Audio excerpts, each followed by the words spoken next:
நண்பன் அறிவிப்பாளர் சரத் அவர்கள் இருக்காங்க, அவரை அன்போடு அழைக்கின்றோம். வணக்கம் சரத். வணக்கம். வணக்கம் திரேஷ். வணக்கம் யோகேஷ். எங்களுடைய கேபிட்டல் வளாகத்துக்கு வருகை இருக்கின்ற அத்தனை அன்பு உறவுகளுக்கும் இனிமையான மாலை வணக்கங்களை தெரிவித்துக் கொண்டு 2025ஆம் ஆண்டினுடைய நல்லை கந்தனினுடைய மகோற்சவ பெருவிழாவினை முன்னிட்டு இலங்கையிலே முதல் தர நிறுவனமாக திகழ்ந்து கொண்டிருக்கின்ற டெல்மேஷ் நிறுவனம் ஒன்றல்ல இரண்டல்ல சுமார் 175 வருடங்களுக்கு மேலாக வாடிக்கையாளர்களினுடைய நன்மதிப்பை பெற்ற ஒரு நிறுவனமாக இருக்கக்கூடிய டெல்மேஷ் நிறுவனத்தோடு சேர்ந்துதான் இந்த நல்லை கந்தனினுடைய உற்சவத்தை நாங்கள் கொண்டாடி கொண்டிருக்கின்றோம். ரைட், சோயா சமைக்கிறது அப்படின்னு சொன்னா என்ன புதுவிதமான சோயா சமைக்க போறாங்க அப்படின்னு சொல்லிட்டு நீங்கள் எதிர்பார்ப்பீங்க. சமீப காலம், அதாவது ஆரம்ப காலகட்டத்தில் சோயா அப்படின்னு சொன்னாலுமே எல்லாருக்குமே ஞாபகம் வருவது டிவிபி, அதுதானே? டெல்மேஷ் டிவிபி அதே சுவையோடு அதே தரத்தோடு மீண்டும் டெல்மேஷ் சோயாவாக சந்தைக்கு அறிமுகம் செய்யப்பட்டிருக்கின்றது. 9 விதமான சுவையடங்கிய டெல்மேஷ் சோயாவினை தான் உங்களுக்காக நாங்கள் சந்தைக்கு அறிமுகப்படுத்தி இருக்கின்றோம். எனவே அந்த சுவையான சோயாவினை நாங்கள் எப்படி சமைப்பது, சுவையாக சமைப்பது என்பதை எங்களுடைய செப் டெல்மேஷ் நிறுவனத்தினுடைய எங்களுடைய செப் ஹிந்திவ அவரோடு சேர்ந்து உதவி செப்பாக எங்களோடு இணைந்திருக்கின்ற துலக்ஷ், 2 பேருமே இந்த இடத்துல எப்படி என்னென்ன தயாரிப்பு பொருட்களை போட்டு இந்த சோயாவை சமைக்க போறாங்க அப்படின்றதை உங்களுக்கு நாங்கள் அன்போடு அறியத்தர காத்திருக்கின்றோம். நிறைய அம்மாமாருக்கு இருக்கிற பெரிய பிரச்சனை தான் சோயா சமைச்சு கொடுத்தது அண்ணாமார் எடுத்து வீசிடுவாங்க, என்ன இது சோயாவே இல்லையே அப்படின்னு சொல்லிட்டு. அந்த பிரச்சனையிலிருந்து நீங்க வெளியில வரணும்னு சொன்னா அதுக்கான தீர்வு இதோ இந்த மேடையிலே உங்களுக்காக நாங்கள் தரப்போறோம் அப்படின்றதை அன்போடு ஞாபகப்படுத்திக் கொண்டு இன்றைய தினம் எங்களுடைய செப் இந்திவ உங்களுக்காக டெல்மேஷ் சோயா டெல்மேஷ் டிவிபி சோயாவினை எப்படி உங்களுக்கு சுவையான சோயாவாக சமைக்க முடியும் என்பதை இது உங்களுக்காக அறிமுகப்படுத்த காத்திருக்கின்றார். ரைட், இன்றைய தினம் என்ன சோயா சமைக்க போறாருன்னு பாத்தீங்கன்னு சொன்னா டெல்மேஷினுடைய 9 விதமான சுவை இருக்கின்றது. அந்த 9 விதமான சுவையிலே இன்றைய தினம் இது ஆலய வளாகம் அப்படின்ற காரணத்தினால வெஜிடபிள், அதாவது மரக்கறி சுவையை உங்களுக்காக நாங்கள் இங்கே இந்த இடத்திலே அறிமுகம் செய்ய காத்திருக்கின்றோம். சரி எல்லாருமே ரெடியா இருக்கிறீங்களா?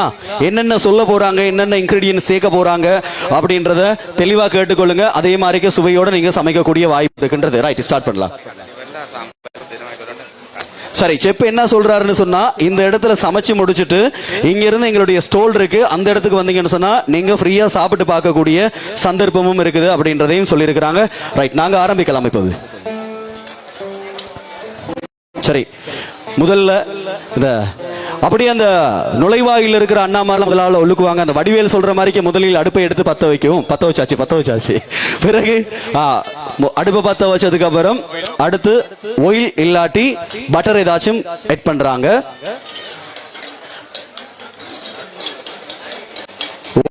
இல்லாத பட்சத்தில் பட்டர். அக்கா, நிறைய அக்காமார் அப்படியே காது இந்த பக்கம் தான் இருக்குது, சுவையான சோயா மீட் நாங்க சமைச்சு கொடுக்கணும் அப்படின்னு சொல்லிட்டு எதிர்பார்க்கிறாங்க. அடுத்து கடுகு போடுறாங்க.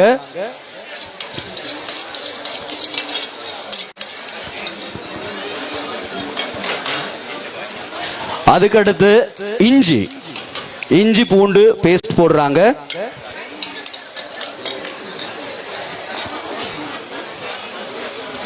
பூண்டு சேர்க்கிறாங்க. இஞ்சிக்கு அடுத்து பூண்டு. அதுக்கப்புறமா சின்னதாக வெட்டப்பட்ட வெங்காயம் சேர்க்கிறாங்க. சமையல் டிவி பாக்குற மாதிரி ஒரு ஃபீல் வருதா இல்லையா? இன்னும் அந்த சுவையோட சேர்த்து சாப்பிடணும்னு சொன்னா அந்த சாப்பாட்டுக்கு சேர்க்கக்கூடியதோ அதையும் சேர்த்தா இன்னும் சுவையாக இருக்கும் அப்படின்னு சொல்லி இருக்கிறாங்க. அதுக்கப்புறமாக கரி லீவ்ஸ் போடுறாங்க. அதுக்கு பிறகு கொத்தமல்லி கருவேப்பிலை எல்லாம் போடுறாங்க.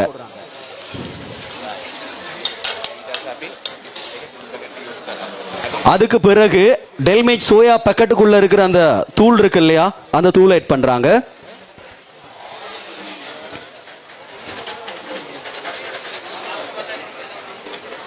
சரி, ஒரு பக்கம் இங்க சமைச்சுக்கிட்டு இருக்கும் போது அங்க ஜஃபீர் அண்ணா சொல்றாரு நல்ல நறுமணத்தோட இருக்குதுன்னு சொல்லிட்டு சுவையாகவும் இருக்கும். கட்டாயமாக உங்களுக்கு சுவையான ஒரு ரெசிபியை தான் எங்களுடைய செப் இந்திவ இன்றைய தினம் சொல்லி தர போறாங்க.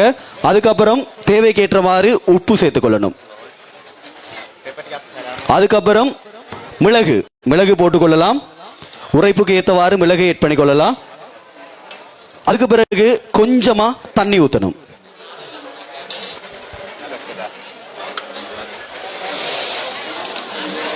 சரி, கொஞ்சமா தண்ணி ஊத்திட்டு அந்த எல்லாத்தையும் கிளறி விட்டதுக்கு அப்புறம் இப்ப அந்த தண்ணியில ஊற வச்சு பிழிஞ்சு வச்சிருக்கிற சோயா மீட்டை ஆட் பண்ணணும். 15 நிமிடம் தண்ணியில வச்சிருப்போம் இல்லையா, கஷ்டப்பட்டு அப்படியே பிழிஞ்சு அந்த ட்ரே தாட்சில போட்டாச்சு.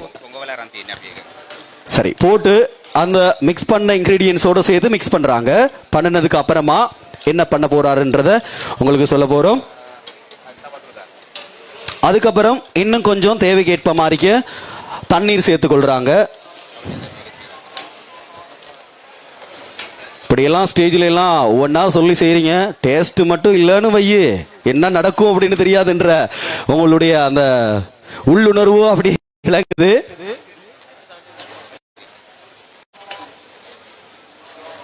சுவையான டெல்மைட் சோயா இன்னும் கொஞ்ச நேரத்தில் உங்களுக்கு தயாராகும். கிட்டத்தட்ட 175 வருடங்களுக்கு மேலாக இலங்கையினுடைய வியாபார துறையில் தனக்கென தனி முத்திரை பதித்திருக்கின்ற நிறுவனமாக இருக்கக்கூடிய எங்களுடைய டெல்மேஜ் நிறுவனம் உங்களோடு கரம் கோர்த்திருக்கின்றது. கடந்த ஒரு சில வாரங்களுக்கு முன்பதாக தான் எங்களுடைய 175வது ஆண்டு விழாவினை நாங்கள் கொண்டாடி இருந்தோம். அதே பெருமிதத்தோடு கேபிட்டல் வானொலியோடு சேர்ந்து நல்லூர் கந்தனினுடைய வளாகத்திலே உங்களுக்காக இந்த சுவையான ரெசிபிகளை தருவதற்கு எங்களுக்கு சந்தோஷமாக இருக்கின்றது. அதுக்கு பிறகு தேங்காய் பால், நல்ல திக்கான தேங்காய் பால் எடுத்து வச்சுக்கொள்ளணும். கொஞ்சமா விட்டா போதும். சரி, டேஸ்ட் பண்றதுக்கு ஜஃபீர் அண்ணா தான் வாரேன்னு சொல்லியிருக்கிறாரு. என்ன கொஞ்சம் பயமா இருக்குன்னா, கொஞ்சம் சுவை கம்மியா இருந்துச்சுன்னா பலார்னு அடி விழுகும். சின்ன காலத்துல இருந்து ரொம்பவே அனுபவப்பட்ட. அதுக்கப்புறம் தக்காளி, சின்னதாக வெட்டின தக்காளியை சேர்த்துக் கொள்ளணும். இன்னும் கொஞ்ச நேரம் இங்க இருந்தால் மைக்க ஒரு பக்கம் வச்சுட்டு நான் கரண்டியோட சாப்பிடக்கூடிய ஒரு சந்தர்ப்பம் இருக்கும் அப்படின்னு நினைக்கிறேன். சுவையான சோயா மீட் தயாராகிட்டு இருக்குது.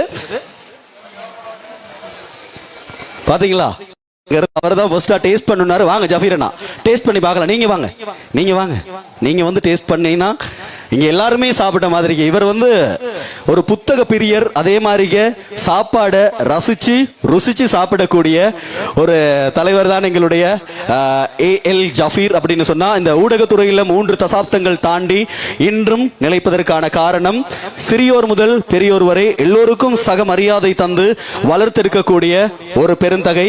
அந்த ரியாக்ஷனை பார்க்கும்போது எனக்கு அந்த ஃபீலிங்ஸ் என்னமோ மாதிரி ஒரு ஃபீல் ஒன்று வந்துட்டு இருக்குது. சரி, இப்போ சுவையான டெல்மேஜ் சோயா தயாராகிருச்சு. உங்களுக்காக எங்களுடைய டெல்மேஜ் சோயாவினுடைய சாம்பிளிங், அதாவது சாப்பிட்டு பார்க்க நாங்க தரப்போறோம். எனவே கேபிட்டல் வளாகத்துக்குள்ள வார எல்லாருக்குமே டெல்மேஜ் சோயாவும் தரப்போறோம். அது மட்டும் இல்லாமல் 60 ஆண்டுகளுக்கு மேலாக சிறியோர் முதல் பெரியோர் வரை விரும்பி ரசித்து ருசித்து சாப்பிடக்கூடிய ஒரு டெசர்ட் தான் மோத்தா ஜெலி.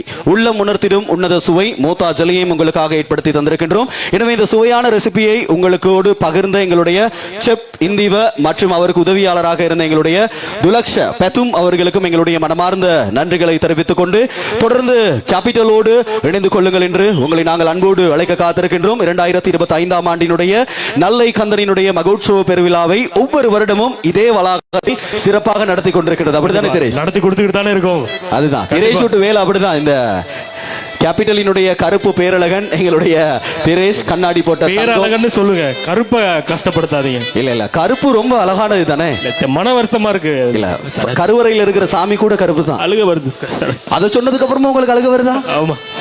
சரி, நன்றி சரத். நன்றி திரேஷ். எங்களுடைய டெல்மேஜ் சொந்தங்களுக்கும் மனமார்ந்த நன்றிகள். ஓகே.